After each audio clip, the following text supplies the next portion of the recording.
everybody. So I promised you a video explaining how to do the response to readings direct quote analysis. So that's what this is. So let me give you an example what this will look like. So this is an assignment actually you'll work on every week, and actually every time you read, you'll be working on this. So it's not something you do occasionally, it's something you do steadily. And so every time you read a chapter from Viet Nguyen's A Sympathizer, or you read a chapter from Crying H Smart by Michelle Zauner, and some of the readings here, every time you do that specific chapter or reading, you'll find two direct quotes from that chapter, and you'll describe why that first quote is significant, either to the reading of the story, what's developing, or it could also be to you. So either way, it doesn't matter, that you can select. And then your second quote from that chapter will be a question that quote just naturally generated in you as you read. So I'll show you an example of that here in just a moment. So you'll turn this in twice. Get rid of that. Hold on a second. I'm getting some email. Okay, so you'll turn that in twice a semester, once to the midterm, once to the final. You can look in modules for when the due date is for this assignment. So you'll be essentially the way you'll do it is you'll have a running Word document that you simply continue to add to bit by bit as you read each individual chapter. And so as time goes on, you have quite a bit there, but just you'll add it. So, for example, you're sitting in a comfortable chair in your living room or bedroom, whatever, reading, and you're working your way through Michelle Zauner's H Smart. You're reading chapter 15. While you're reading that chapter, you'll have your laptop or computer handy. When you come across your first direct quote, like I'm going to use that one, perfect. Just pause for a minute. You'll write that quote down, explain why it's significant to the story, what's taking place, or alternatively, to you. And then you read a little bit more. You come across another quote. Oh, this is really good. I'm not sure what's going on here. Perfect. I'm going to write that quote down and then put my question afterwards. So when you are creating this Word document, you'll create a cover page. It'll look just like you see right here. It'll say response to readings, direct quote analysis assignment number 1. And at the end of the semester will be number 2, obviously. And you put down the books you'll be using. So for our class, the first one you'll be reading is Viet Nguyen's Sympathizer, so that's why I have the title there. But later on for your part 2, you'll likely be into Crying H Smart by Michelle Zauner, so you put that for the title. And to drop in your name right there, then our class info, that's my name, of course. This is not ours. Ours would be History 22 or Ethnic Studies. And then the date. I guess the date would not be, but anyways, you got the idea. So here's practically what I've been describing, just verbally, visually will look like. So let's say for week 1 of the semester, you were assigned the first 3 chapters of Viet Nguyen's Sympathizer. Now, it could be more, it could be less. We'll just say, for example. So what does it look like that you're doing? Here's what it looks like. So you'll write Viet Nguyen's Sympathizer, chapter 1, and you'll put the format just like this. So put week 1, just like you see there. And then, and by the way, the whole semester will be divided by weeks. So for each of these kind of packages of questions, not questions, quotes, you'll put like week 1, you'll do all the questions for week 1, all the quotes for week 1. And once you finish that, it'll be week 2, week 3, week 4, etc. So my sample is just partially for week 1. So in chapter number 1, and again, you have your book with you, you'll be reading through it. Remember, you're looking for 2 direct quotes. And so an example I made for you guys, the quote says, I'm a spy, I'm a sleeper, a spook, a man of 2 faces. Perhaps not surprisingly, I'm also a man of 2 minds. I'm not some misunderstood mutant from a comic book or horror movie, although some would treat me as such. I am simply able to see both sides, see any side from both, see any issue from both sides, end of quote. And then once you put the quote, the very next thing you want to do is put the page number within the chapter where you got that quote. Now that happens to be the very opening of the book. So that would be page 1.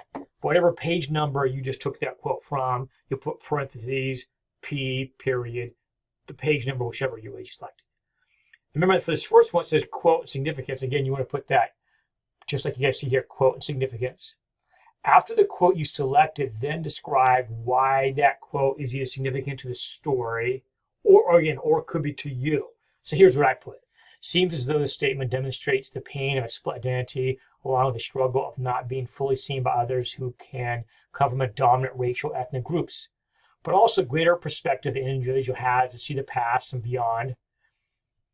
See past and beyond the more limited view of those comfortably living in a dominant racial ethnic group. And I would say that first statement, that quote you guys read, is he's showing you kind of the dark part of not being fully seen, feel like you're a spy on the culture around you. Obviously, there'd be pain involved in that loss of identity, not feeling you're completely part of the dominant group or the comfort that comes with that. But on the flip side, at the end of that quote, you also see him describing how but you also can see things more clearly because you can go in and out of communities because you've been in different communities. And so it gives you a greater perspective to see things. Make sense? And then here's my second one. And this is the quote and then question, right? So after you do the quote and significance, you'll find a second quote. And this one's just a short one. It says, we had known each other for more than 2 decades, ever since he had spotted me in Refugee Barn in '54 and recognized my talents. So when I was reading that, even though I'm a historian, I'm fairly familiar with the Vietnam War, of which is the kind of the context of this story. But 54 is very specific, right? So, and obviously 1954 for that time period. But probably me too, is like, but I don't know the specifics of what he's referring to then. Obviously he's a refugee, but there's something significant that happened at that moment. So again, so after the quote, parentheses, P for page 5 that I got from page 5. And then here's the question. To what event or circumstances is Nguyen referring to when his protagonist mentions a refugee barge in 54? Yeah, like I want to know more. We don't know much, right? We obviously know he's refugee barge, obviously by fleeing North Vietnam. But that's all we got, right? And so it would be nice to know more. Now, the good news, remember, you're not answering that. It's a genuine question you have. Like, I don't know. Okay, perfect. That's your question.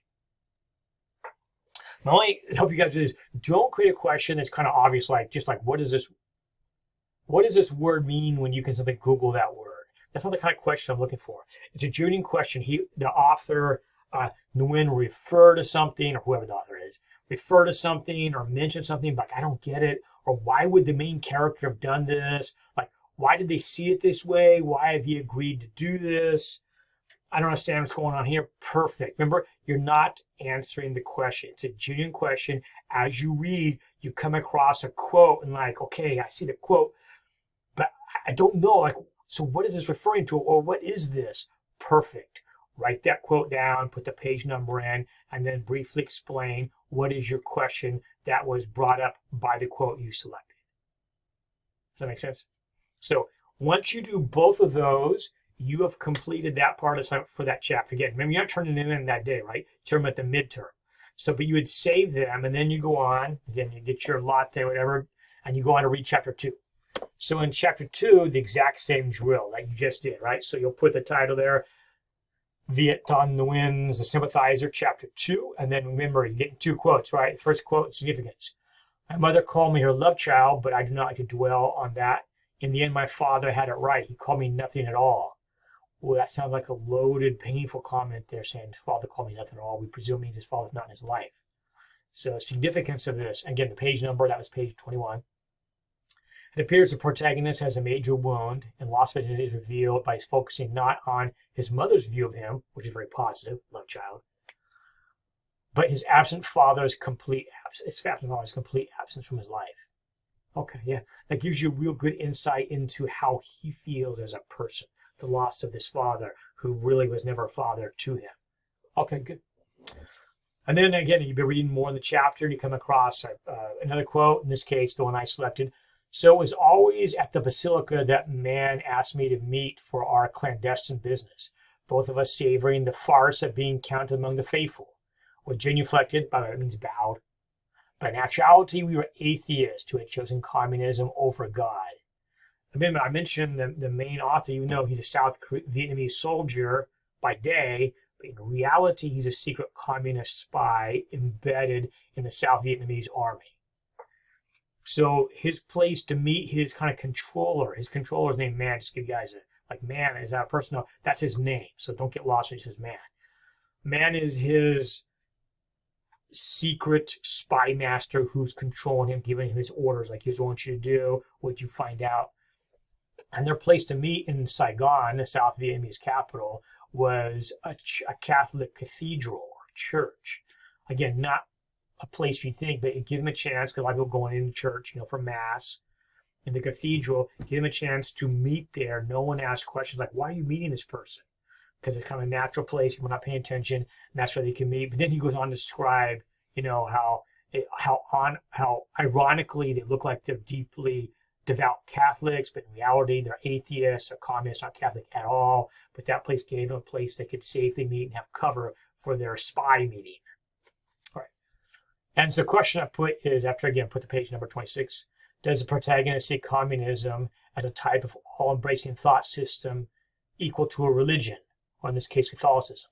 Because he mentions in that quote, right, we'd chosen communism for God. So does he see communism as an all, even on a spiritual level, taking all of you to believe in it, participate in it, sacrifice for it? Your whole life mission is to be part of that. Does he see communism in the same way a devout Catholic would see Catholicism? Again, you don't know the answer. Maybe I wouldn't know the answer either. But just that quote brought that question up in my own mind.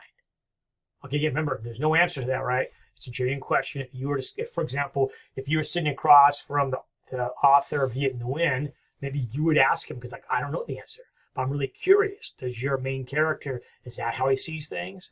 Okay. And then one more brief example, because I think you guys got it. Chapter 3. So again, you go back to your book, you get into chapter 3. As you're reading along, you come across, again, 2 quotes. The first one is, again, chapter 3 right there, quote significance. Am I merely noting that the creation of native prostitutes to serve foreign privates is an inevitable outcome of war occupation, one of those nasty little side effects of defending freedom to all the wives, sisters, girlfriends, mothers, pastors, and politicians in Smallville, USA, pretending to ignore behind the wax and buffed white teeth as he welcomes soldiers home, ready to treat any unmentionable afflictions with penicillin of American goodness.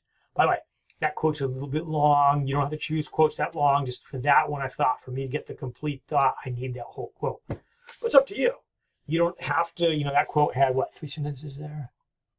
Something like that. Or is that one long sentence? Actually, it's one very long sentence.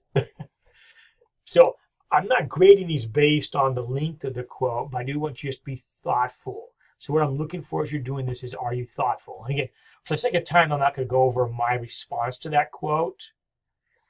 But that quote really got me thinking about this and about the author's perspective and his kind of judgment of America as I perceived it, even though he's no doubt wrong about occupying armies, but that's not unique to America. It's kind of a worldwide phenomenon. So I was kind of bringing up that issue and I don't want to go into it. That's just my response to that quote.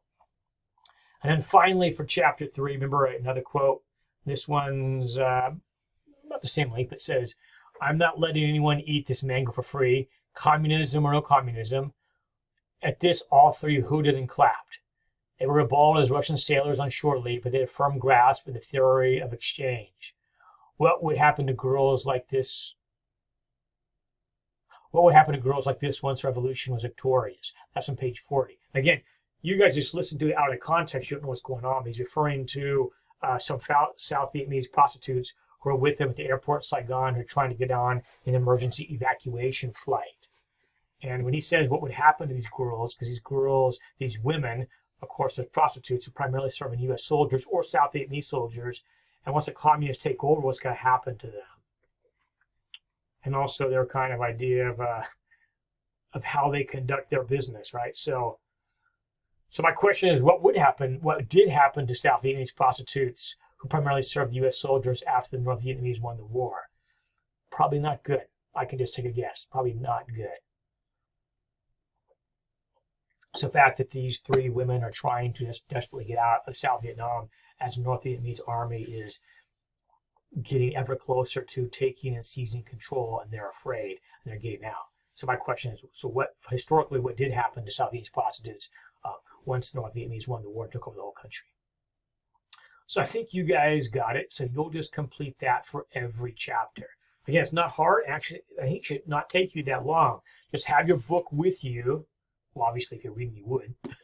But have your laptop or computer handy. So as you read, and that means every chapter, when you go to that chapter, just pause and you come across something that grabs you.